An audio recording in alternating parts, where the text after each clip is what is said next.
Quand l'affaire a éclaté au grand jour, ma mère m'a dit « T'es rien qu'une petite putain ».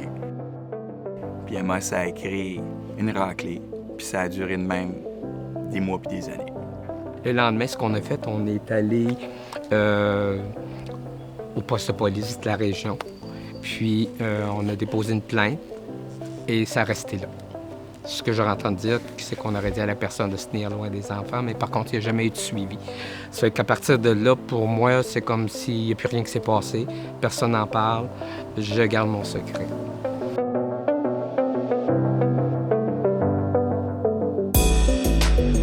Ça peut prendre plusieurs formes insidieuses, comme par exemple vouloir encourager l'autre, mais le faire précocement, quitte même à l'interrompre pendant qu'il te parle, ou vraiment trop vite avant qu'il ait fini l'histoire, ou avant que tu l'aies digéré. Vouloir minimiser la chose, faire des commentaires pour dire « Ben, c'est pas si grave, t'as survécu, regarde, t'es pas pire, regarde, tu t'en es bien sorti. » C'est des paroles qui se veulent encourageantes. Bon, premièrement, tu nies sa réalité, ça n'en est pas si bien sorti que ça, je t'en passe un papier. OK, tu le portes à tous les jours, ce boulet-là. Il y a toutes sortes d'événements, d'agressions, d'abus qui ont été vécus. Il n'y en a pas qui sont pires ou moins pires. C'est pas dans ces termes-là. Puis des fois, ça vient de bon cœur. Hein? Au moins, tu n'as pas vécu ça. Mais c'est pas reçu nécessairement de cette façon-là. Donc, si vous n'êtes pas certain, écoutez. Revenez à écouter l'expérience de l'autre. De mettre la faute sur la personne. Ah, peut-être que si tu n'étais pas allé ou hein, comment tu aurais pu éviter. Non, de ne pas douter non plus. Es-tu certain que c'était une agression?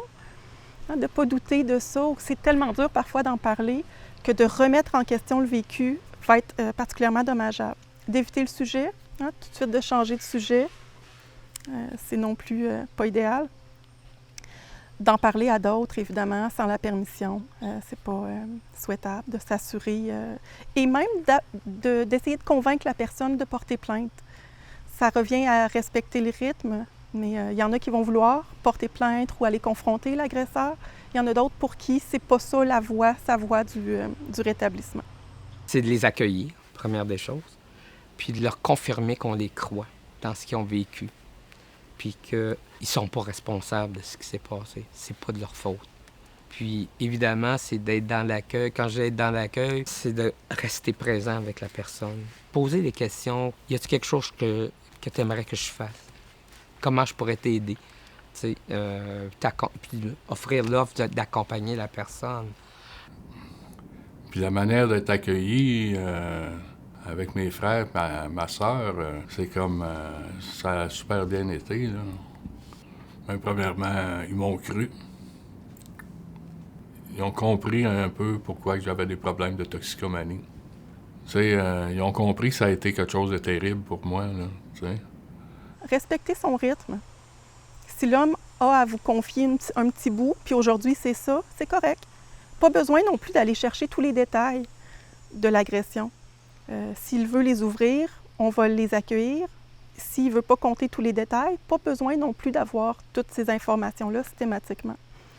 Valider les émotions, ses réactions, c'est valide. Peu importe comment il a réagi, il y a une raison pourquoi il a réagi comme ça. Se montrer disponible tout en respectant ses limites, pas promettre ce qu'on n'est pas capable de faire et même référer.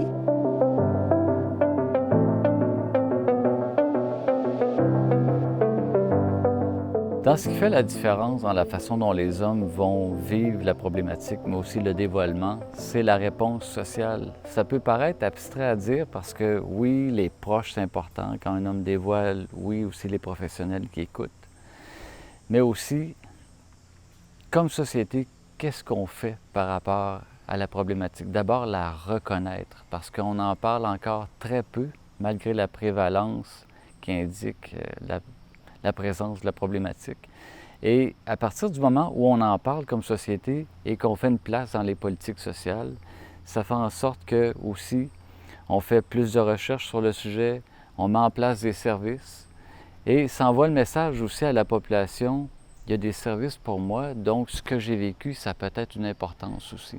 Et c'est un des objectifs aussi de notre travail ensemble, c'est de pouvoir sensibiliser la société, les intervenants dans le domaine de la santé et des services sociaux, mais aussi les décideurs à mettre en place des mesures pour aider ces hommes-là qui vivent seuls leurs problématiques.